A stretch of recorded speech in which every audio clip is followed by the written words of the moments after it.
കേരളത്തിനൊപ്പം നിയമസഭാ തെരഞ്ഞെടുപ്പ് നടക്കുന്ന മറ്റൊരു സംസ്ഥാനമാണ് അസം. അസമിലും പ്രചാരണം ശക്തമാണ്. കേന്ദ്ര സംസ്ഥാന സർക്കാരുകളുടെ ക്ഷേമ പ്രവർത്തനങ്ങൾ കേന്ദ്രീകരിച്ചുള്ള പ്രചാരണത്തിലൂടെ ഭരണ തുടർച്ചയുണ്ടാകുമെന്ന ആത്മവിശ്വാസത്തിലാണ് മുഖ്യമന്ത്രി ഹിമന്ത ബിശ്വ ശർമ്മ. കോൺഗ്രസ് പരാജയപ്പെട്ട പാർട്ടിയാണെന്നും അദ്ദേഹം. അതേസമയം സംസ്ഥാനത്ത് തിരിച്ചുവരാനുള്ള തീവ്ര ശ്രമത്തിലാണ് കോൺഗ്രസ്. കേരളത്തിനൊപ്പം ഏപ്രിൽ 9 ഒറ്റഘട്ടമായാണ് അസമിലെ 126 നിയമസഭാ മണ്ഡലങ്ങളിലും വോട്ടെടുപ്പ്.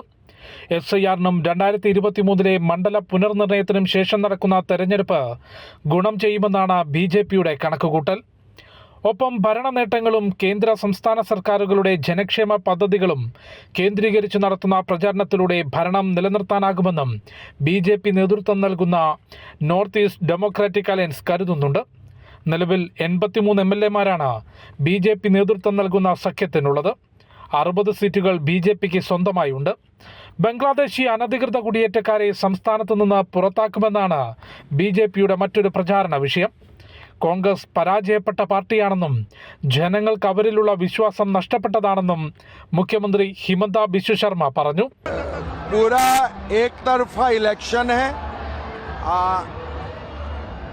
ऑपोजिशन नहीं की बराबर है और BJP हिस्टोरिकल विन होने जा रहा है.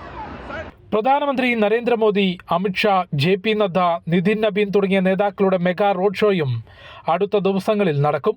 അതേസമയം സംസ്ഥാനത്ത് ഭരണം തിരിച്ചുപിടിക്കാനുള്ള കഠിന ശ്രമത്തിലാണ് കോൺഗ്രസ്. സീറ്റ് നൽകാത്തതിനെ തുടർന്ന് കായിക മന്ത്രി നന്ദിത ഗർലോസ BJP വിട്ടെത്തിയത് കോൺഗ്രസിന് ശക്തി പകർന്നിട്ടുണ്ട്. നിലവിൽ 26 സീറ്റുകളാണ് അസമിൽ കോൺഗ്രസിനുള്ളത്. അമൃത ന്യൂസ്, ന്യൂഡൽഹി.